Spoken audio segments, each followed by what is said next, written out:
Happy holidays, everybody. We hope everyone's enjoying this special time with their friends and family. If you need to escape that crazy aunt or uncle or walk off too much eggnog and listen to a great podcast, we're bringing back this episode. It's a classic with our friend RJ Melman from Let Us Entertain You. You won't want to miss it. Cheers, everybody.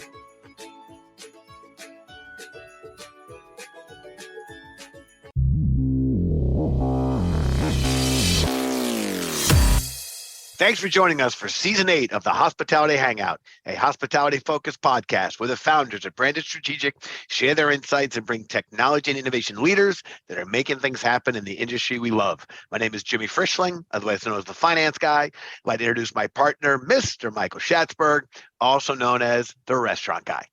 And thanks for that kind introduction, Jimmy. To all those listening, feel free to call me Schatz. Together, we are the personalities behind Branded Strategic Hospitality. We're at the intersection of hospitality, technology, innovation, and capital, Jimmy, and a lot of other things too. But Jimmy, you know what? I've been thinking about something. I've been thinking, I've been thinking about Christmas. I'm thinking about this podcast now. Excited because you got an amazing guest and it's going to be unbelievable. But before I get to the guest, I was thinking about where do people find the greatest and latest and greatest, the best technology and innovation? If you're an operator and you need a solution, where do you go to find it? There's nowhere to go. But Jimmy, I am here to tell you today, live breaking news. There is everybody out there. Stay calm. There is a place to go, Jimmy. Google. No, Jimmy, you don't go to Google. You go to Boom. You go to Boom. Boom.store, Jimmy. Boom.store has officially launched. It is a B2B marketplace, e-commerce marketplace. Jimmy, anyone who is in hospitality food service, you go to Boom.store, you will find a solution, any solution you're looking for to help operate your restaurant, front of house, back house, and everything in between. It's got the greatest technology solutions out there. Jimmy, there's almost 500 technology solutions in all different verticals on there. All you got to go to is Boom.store. Jimmy, do you know what it costs to use Boom? This sounds very expensive, Shatsy. Very expensive. I mean, with all these technology companies, I mean, you would think, Jimmy, zero. Free. It's free. 100% yes, free. Yes. How do we make money? Get free. How do we make money? The old-fashioned way, volume. Yes. Jimmy, listen, that was a shameless plug. We got a great guest. I got to tell you, I am shocked that we have this incredible, illustrious guest on. Comes from literally restaurant royalty in the United States of America, maybe even the world. Jimmy, I'm going to let you introduce this illustrious guest. And by the way, after that shameless plug for Boom, I got to tell you, our guest might be turning to his PR people and saying, who the hell booked me with these guys? What's going on here? But all right, listen, let's jump into it. We are very excited. Yeah, Our guest today is our friend, Mr. RJ Melman, president of Let Us Entertain You Restaurants. This is really exciting, RJ. We've been a fan of your restaurants, we're a fan of your company, and we've enjoyed watching your continued success in this industry. And we got anyone who's ever been to Chicago, they may not know it, but they ate in a Let Us Entertain You restaurant, or they drank in a Let Us Entertain You venue. They have most certainly been to a Let Us Entertain You place. Yes. Before we jump in, I was just going to say, RJ, we have a new segment, Trivia Tuesday, just to be clear, not Taco Tuesday. And it being that our podcasts are released on Tuesdays, here's our little new segment. True or false question. You have to stick around to the end of the podcast to find out. True or false, RJ was the 1997 Illinois high school debate champion. And wait for it. And one of his debates inspired the famous debate scene in the movie Old School. Wow, I got to tell you, I'm excited to find out. I mean, I got to tell you, that is good. That's an interesting story right there, Jimmy. Let's kick it off, baby. All right, so RJ, we will finally let you get involved and have some airtime. Please take the lead, introduce yourself, and for our listeners, please introduce Let Us Entertain You. Yeah, well, like you said, RJ Melman here, president of Let Us Entertain You. We are a 52-year-old restaurant group, privately held, based in Chicago, about 120 restaurants across the country in about 13 different states. But our home base is in Chicago, where a good majority of our restaurants are, about 60 of them or so. I got to tell you, Jimmy, you should take note on RJ's introduction. Do you see that? 15 seconds. That's an introduction. Right to the point. 51 years old, 120 units, 13 states. I'm the president. What else can I tell you? Schatzy, RJ, let me tell you something. Let me tell you something, Shatsy. A smart person can do a short intro and write a short email. I do long intros and write long email. You draw your own conclusions from that. Draw your own conclusions. Maybe you're right. Well, listen, simplicity, RJ, guys. Simplicity. That was a short intro, but let me tell you, I know there's a lot more there, and we're going to dig into it. But before we dig into it, it is a family business. I mean, as you said, it's 51-year-old business that your dad started, Richard Melman. And for me, who's been in the restaurant business a long time, I mean, your dad truly is an icon in the industry. He would be, is it the Paul Newman, the George Clooney? I don't know, but he's certainly an icon. I'm trying to relate him to Hollywood in some way. But there's more to it. It's a family business. You work there along with your sister and brother Molly and Jarrod, if I'm correct. And, That's correct. And you're running an incredible business. Give us a little bit more about your roles as you're the president. What is your sister and your brother? I mean, how working is your dad still involved? Give us a little bit more about the history and what's going on in day to day now. Yeah. Well, like you said, my dad started the company. He actually opened a restaurant with his best friend in 1971. That place conveniently named RJ Grunt's. I am named after the restaurant, which a lot of people get confused, but I was not born in 71. I was born a little bit later, still in the 70s. But fun place that my parents met at. It's still open to this day. It's in Lincoln Park. It's a hamburger joint. It doesn't look much different than it did in 1971, which is, it's just a great throwback all the time and still busy after 51 years. So he opens a restaurant with his best friend in 71. Unfortunately, his best friend, Jerry, passed away in 81 or 82. So it's been quite a while. But, we have a lot of partners in the organization. I think that's what makes Lettuce unique. We have about 75 partners. And those people are people who are general managers and chefs and have grown up and are operating the company. And my brother, sister, and I grew up in that same way. We had roles in the organization. We were general managers, training. I started in the kitchen. RJ, what was your first role? Mine was a bartender. Jimmy was a bartender. How about you? I had like a fake role when I was 7 years old at Ed DeBevick's. I was a host, but I needed to make some money to buy a toy camera, and my parents said, "Get to work." But I think bet you were the cutest host DeBevick's ever had. But at 10 cents an hour, I know I was definitely underpaid. Well, there's a lawsuit. There's a lawsuit waiting to happen there. Huh? There's limitations on that. I think the statute's over. Yes. But mid-teens, I started bussing tables, and 16 and 17, I started working as a prep cook at a restaurant. We had a Cajun restaurant. Worked through college, working hourly roles. I worked at Chili's over in Lawrence, Kansas, where I went to college, University of Kansas, and so I started in the kitchen, but really started managing in the front of the house when I was about 23, 24 years old. I love all awesome. that. By the way, I want to clarify one thing, Shatz. Yeah. My last job in the front of the house was the bartender. I started as a busboy, barback, waiter, and my last job, then I was the bartender. So yes. At the height of your career. Height of my career. Yes, height of my career. Okay. Yes. All right, listen, our listeners know by now, especially our long-standing listeners, we love breaking news, okay? We love breaking news on the Hangout. And if we're lucky, we usually get maybe break one little tidbit or one great piece of news. Today, we literally could fill this entire episode with breaking news. Literally, here we go. Let's kick off some headlines. First, we will share that Lettuce has just opened its first restaurant in Florida. Abba, the popular Mediterranean restaurant with outposts in Chicago and Austin, has opened its door in Miami's Bell Harbor. By the way, I've been to both, and they're both super crowded, and the only way I could get in was using my connections with RJ. I got to tell you right now, it was the only way. It was the only way I could get in. So congratulations on that, because that place is hot. I can't believe you're giving away your secrets on air.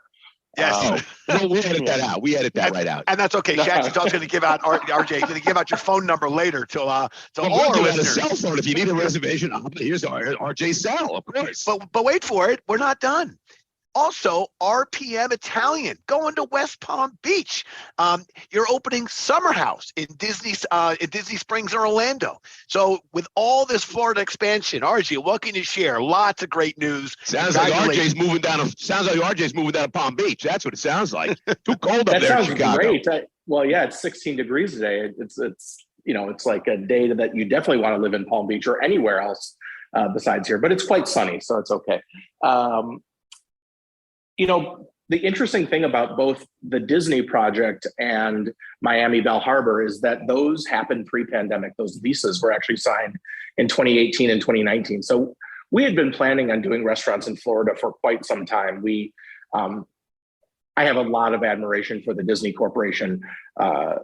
Just to get a chance to do a restaurant there is really exciting for me. I mean, just the level of hospitality in one site is truly amazing, how they make so many people happy on a daily basis.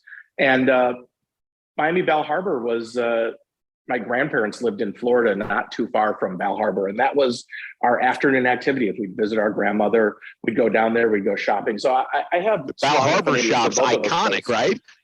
Iconic. I mean, just open for years. And yeah, I mean, I spent 7, 8, 9 years old, shopping with my grandmother, having lunch at one of the restaurants there. It was probably the Neiman Marcus restaurant.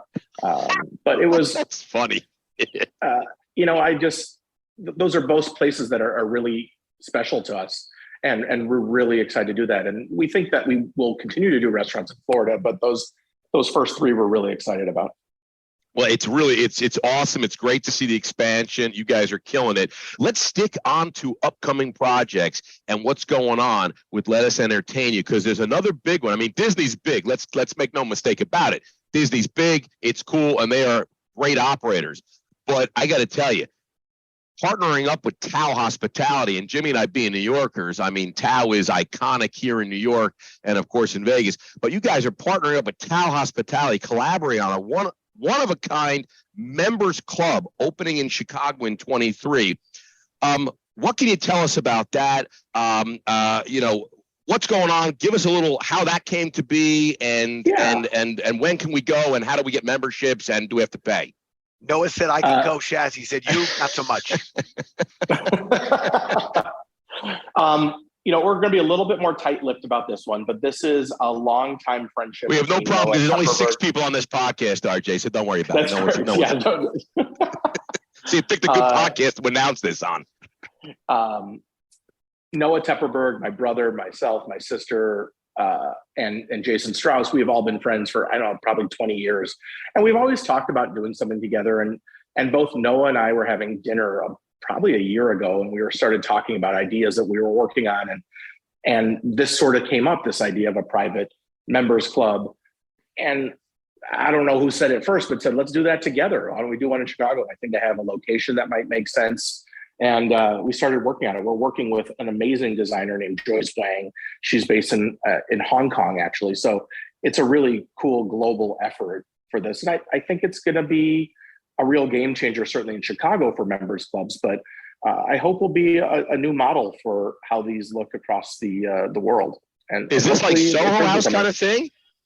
Yeah, I mean, that's what a members club is, correct. It's I think Soho House, or if you've heard of like a lot of the famous clubs in London, like Annabelle's or the Arts Club or 5H, it is certainly a social club, a place to get a drink. There'll be a restaurant in there, a lot of breakout spaces, and a really great place to meet up with friends or family, or for the members that are members. I think it's a really cool concept, and wow, 2 fantastic companies coming together to create it. It almost makes me, I'm a native New Yorker, it almost makes me want to give up my New York credentials, move to Chicago, but unfortunately I'm not allowed to leave. I can't go north of 96th Street or south of 14th Street. I'm kind of stuck on the island. I don't have a visa to leave. Listen, I want to talk about loyalty a little bit. Let Us has one of you guys are the OG. You had one of the original restaurant loyalty clubs in the industry for over 3 decades. Starbucks got nothing on them, Jimmy. Nothing on them. For over 3 decades. Your guests maybe longer, yeah. Yeah, be able to pay a small fee in exchange for a Let Us loyalty card. But now the program is free through the app. But here's the breaking news. I told you, we have a full episode of breaking news. You guys, Let Us has just announced a partnership with DoorDash that will allow guests to receive loyalty points, redeem gift cards for takeout and delivery orders for the very first time. This is a first-of-kind deal for DoorDash. What can you share with us, with our listeners, about this partnership and then the future of your loyalty program?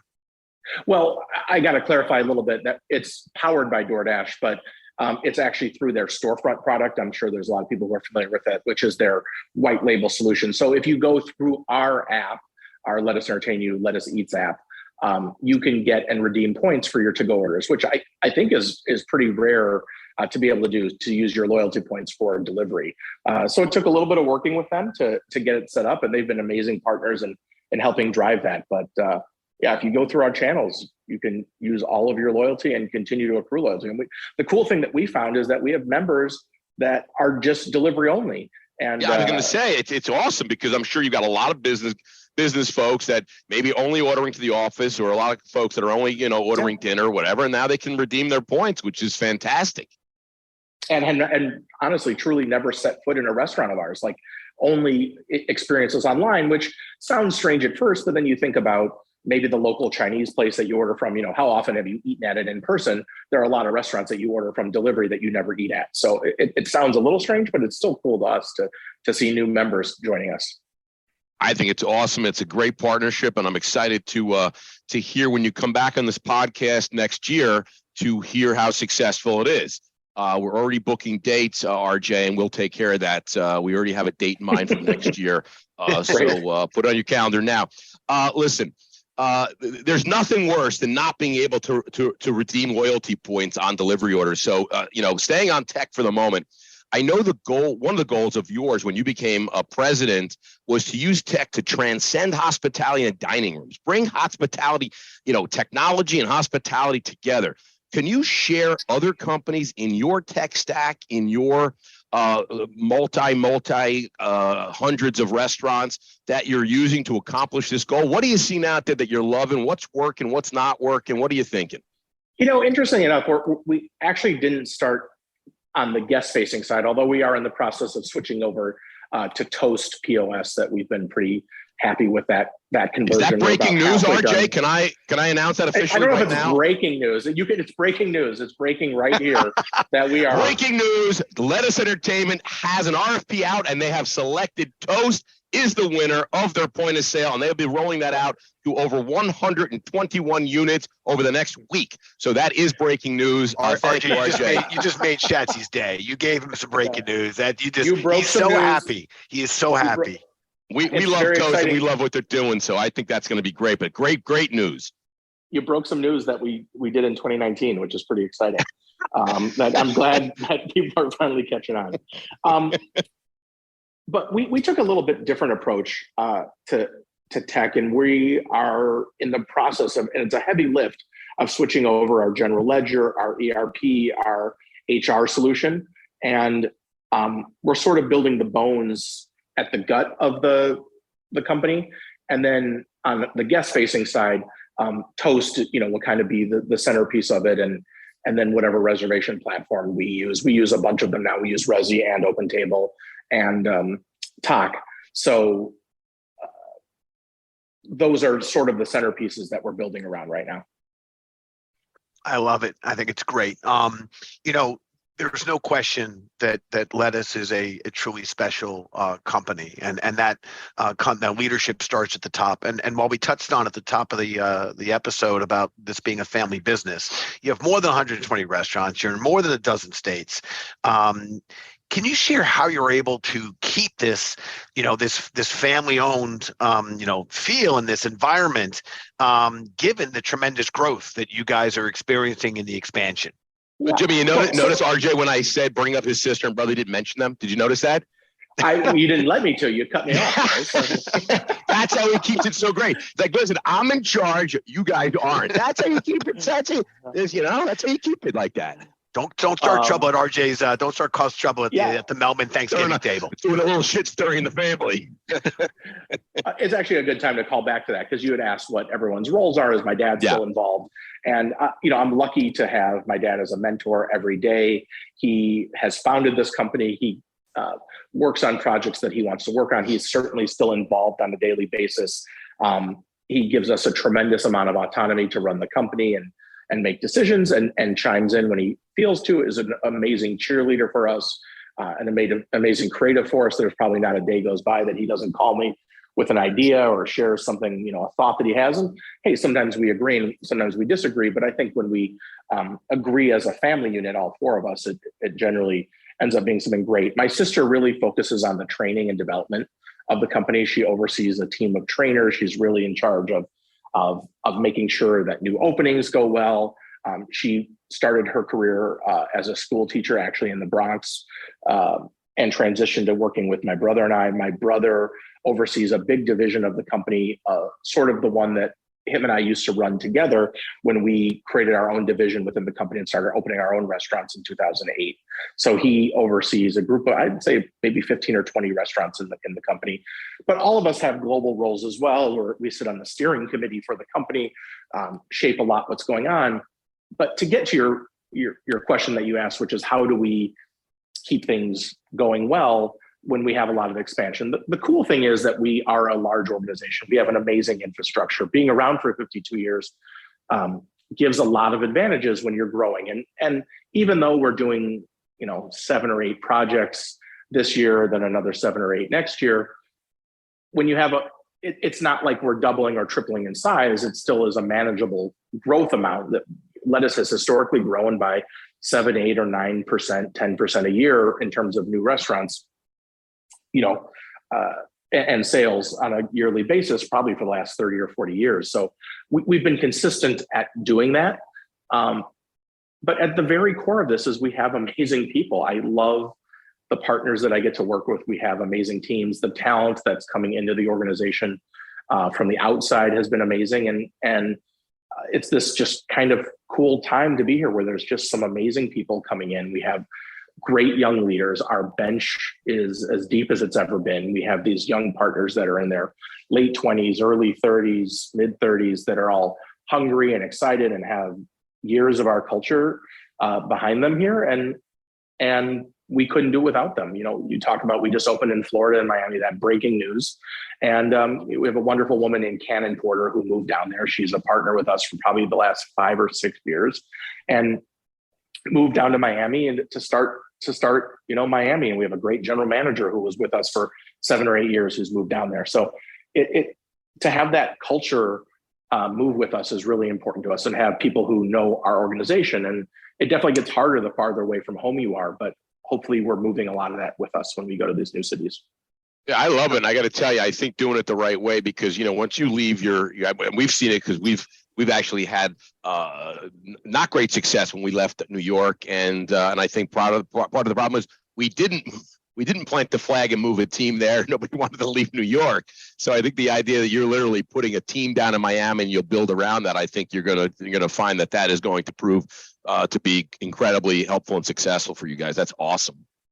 Yeah, and I was just gonna add, when I was in the business, in the front of house, I admit, this is decades ago, I didn't see a career path. I couldn't, other than go from maybe bartender to manager, and I didn't see what was possible. And I think one of the nicest things and exciting things about this industry going through this, I believe, transformational period is it's going to attract talent from all corners, from not just operators, but technologists and data folks. And I think it's going to be a really exciting run we're on as this industry is really opening itself up, and the continued need for talent. You guys have been developing and doing it for a while. I just now think that there's really a meaningful change in what young people are going to see in this industry beyond it being a transient and work front of house and then move on to something else. So yeah. I think it's a really exciting time for our industry. Yeah. And we've always considered ourselves a school for entrepreneurs, and we have had amazing alumni leave us and start their own companies, their own restaurants, and we're just as proud of those people. But yep. I think, and it started with my dad, but I think those systems are set up that we have a great development tool for these people, and can continue to grow young, hungry leaders, both in the kitchen and the front of the house, and in the graphics department, in our IT departments. And that's what makes it so exciting, is that there's always someone else coming up. And we really have this philosophy that in order to grow, you have to replace yourself. And that's a true, deep philosophy within lettuce. And I think a lot of people say it, but they don't mean it. And, someone ahead of you never stops you from growing in this company, I hope. And developing someone below you never makes you be replaced either. I think a lot of people have an insecurity about developing someone below you, and they make it take your job away. Right. Exactly. And that's the exact opposite of how we feel. Yep, I That's so awesome. agree with that. I people that's the idea of make yourself irreplaceable, I think, is the opposite of what one should do. Make yourself replaceable so you can become promotable, and advance talent, develop talent. Listen, I want to move on to the talking back section because clearly, as Schatz has already pointed out, I have I'm not even sure I have the gift of gab or just gab, but turns out that when we started this podcast, we love learning, bringing on guests and learning about them and asking them questions. But along the way, we found out that sometimes our guest has a question for us. So here's talking back. RJ, we're going to give you the microphone. You can ask us anything you want. And as I love to say, nothing is off the table. RJ, the microphone is yours. Oh man. How about what restaurant group do you guys most admire in the country that's not ours? Who do you think is the best of the best? By the way, RJ, I appreciate you giving that disclaimer because Schatzy was going to absolutely say yours. So now I did not want you to say us. Yes, exactly. Because you know what? Because I got to be honest with you. Like we had, and I'm sure our friend Steve Hansen, and in New York City, we had Be Our Guest for a long time, and eventually Steve sold it. It's a long history, but regardless, it's not under Steve Hansen's leadership anymore. But Be Our Guest was always one that I admired. But when you ask Steve, who his mentor was or how he got there, it was your dad, because our guest have to let us entertain you. So I mean, so I can say Be Our Guest, but really it's let us entertain you. When it comes to full service, I'll say casual and fine dining, because that's really what you guys do, and it's certainly what Be Our Guest did in its heyday.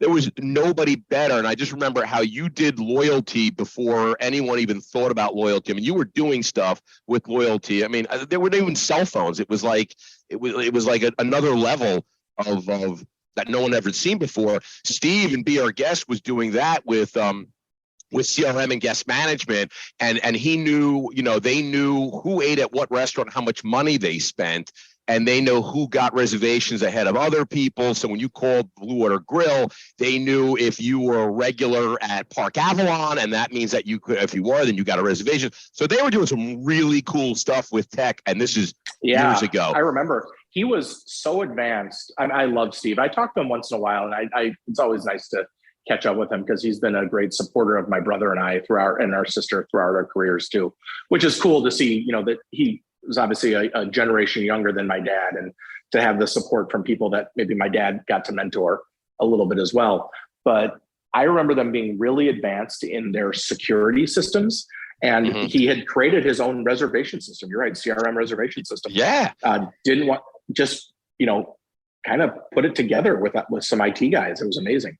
It was amazing. So that was, so Be Our Guest is something that I always admired, but really it was really based off the last entertaining. So anyway, that was a long-winded answer.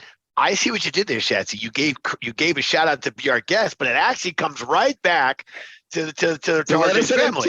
Yeah, I wasn't fishing. I was not fishing, guys. I promise. Oh no, you weren't fishing. Shatsy did it. I'll be very quick. I was kissing. Yes, I respect Shatsy's answer very much, and we have been a fan of that company. I will say for me, I'm going to give the nod to Mr. Danny Meyer and Enlighten Hospitality, and I say that selfishly because actually Danny's book, Setting the Table, was a huge inspiration to me to actually think about taking my Wall Street career and moving into the hospitality business from this perspective of what we could do from our standpoint. So my compliment or shout out to Union Square Hospitality Group has somewhat to do with helping to form Branded Hospitality Group. So mine was completely selfish, although they do a pretty fine job with their restaurants as well. So that's who I give my shout out to. And let's face it, Jimmy, we got Union Square Cafe right downstairs as a tenant in the anchor tenant in our building. Yes, so, I was hoping if I gave that shout out that I might be able to get a table down there. That's probably not going to happen, Jimmy. You'll have to get it. Still, maybe the only table you get in New York City, Jimmy, is one of our restaurants. You know that's true. All right, let's go. Well, listen, we started late. We got to get RJ out of here because he's got some more restaurants to open. So let's go. We started the food service feud a couple episodes back. It's becoming incredibly successful. Everyone seems to really enjoy it.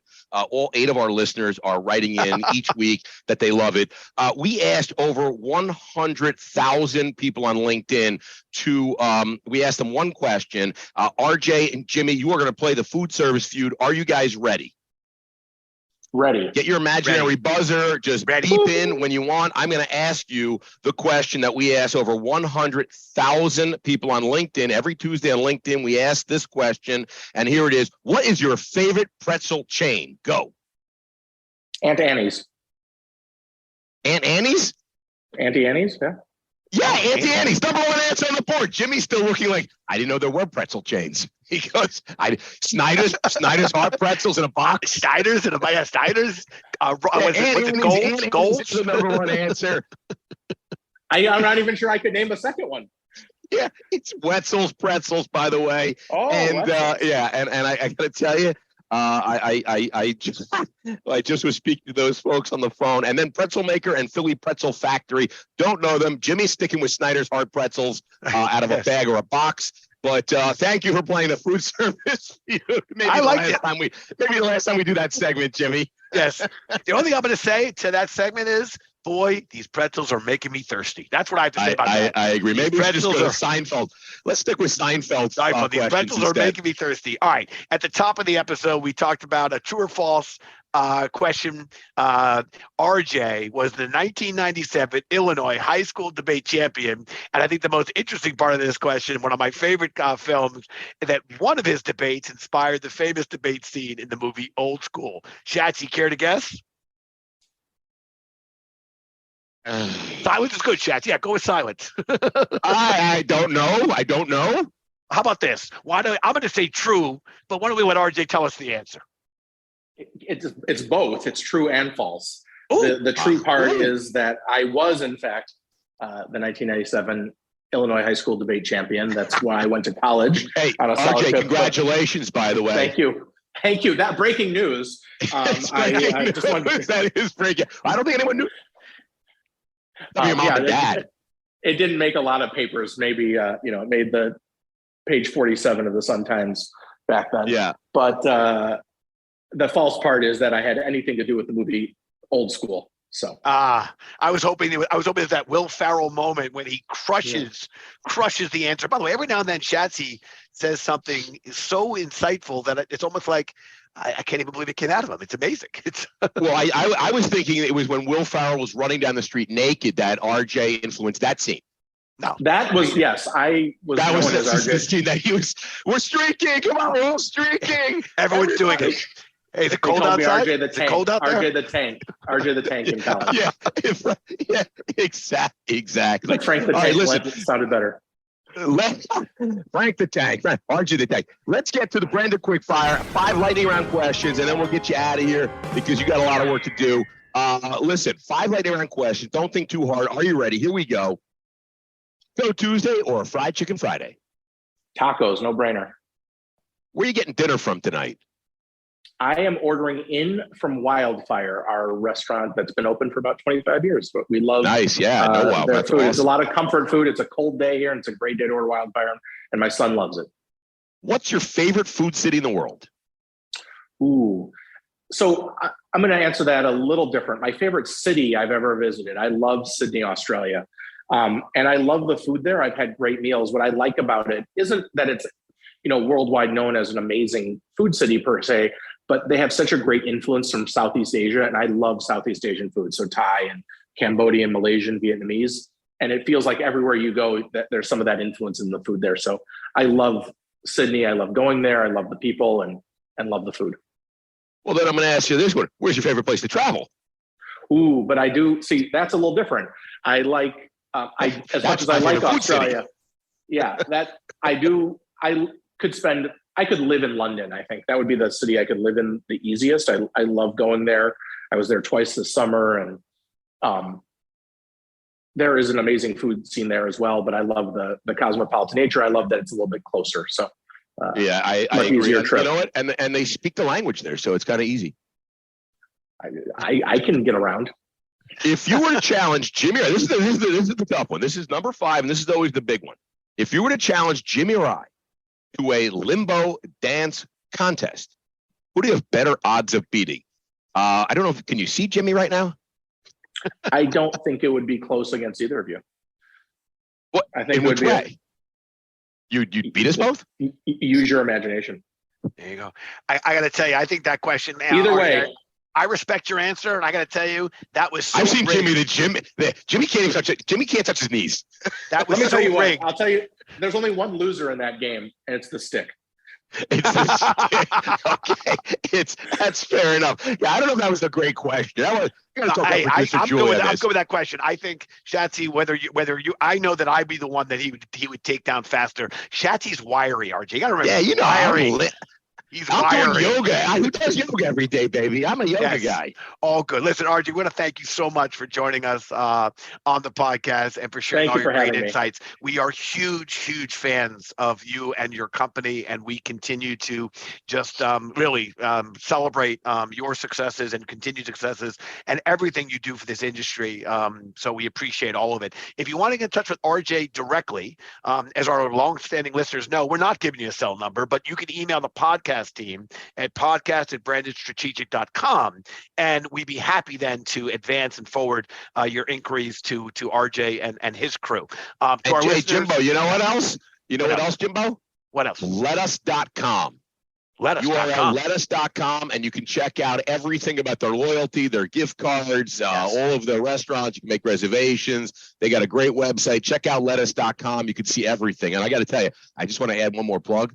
Abba. It really is unbelievable. If you haven't been, I urge everybody to go to Abba because it's just delicious. Yes, and congrats again on the success on what you're doing in Florida. So, and to our listeners, we always want to say thank you because we know there are literally hundreds of thousands of podcasts out there. And despite our self-effacing humor of 6 listeners, 8 listeners, Shatsy never comes up with the same number twice. The fact is, our subscriber base continues to soar, and we couldn't be in season 8 without your guys' continued support. So, thank you to our listeners. Thank you so much for taking the time to tune in. We know there are literally hundreds of thousands of podcasts out there, and we, despite Shatsy making fun, self-effacing humor, 6 listeners, 8 listeners. The fact is, we could not be on season 8 without your continued support, and we appreciate it. Please join us next week when we'll have a recording live from B-Works. Our friends from Bluestone Lane, Nicholas Stone, founder and CEO, and COO and Chief People Officer, Amy Holm. That is going to be not want to miss it. That is going to be a great episode. It's going to be good fun. Those are rock stars, Jimmy. Rock stars. I mean, they got hundreds of thousands of stores. 65. That's what I meant. That's what you meant. So again, I'm going to say, Mr. Melman, RJ, thank you so much for joining us. This is Jimmy Frischling, your finance guy, signing off and passing it back to my boy Shatsy. This is Shatsy, aka Restaurant Guy, signing off. Hospitality Hangout. Cheers, everybody. Cheers.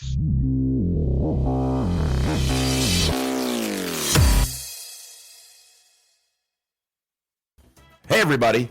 Shatsy Restaurant Guy here, and I want to talk to you about point of sale systems. Touch Bistro. It's the all-in-one point of sale and restaurant management system. That's right. It's an entire restaurant management system that makes restaurants easier to run. It makes it easier. It basically runs by itself. You use Touch Bistro, and basically the restaurant runs by itself. It provides the most essential front of house and back of house and guest engagement solutions on one super duper powerful platform. Touch Bistro helps restaurateurs streamline and simplify their operations, allowing them to spend less time manually connecting the dots and more time connecting with guests and growing their business. That's right. You will grow your business 50 to 60 to 70, maybe even double by using Touch Bistro. And that's a fact. That's a fact. It's built to meet the unique needs of the restaurant industry. Touch Bistro, it's fast, it's reliable, super easy to use, and it has all the features that restaurateurs need to increase sales and deliver a great guest experience, and you save both time and money. So listen, go visit touchbistro.com and learn more right now. That's touchbistro.com, and you will find the greatest point of sale experience you've ever had.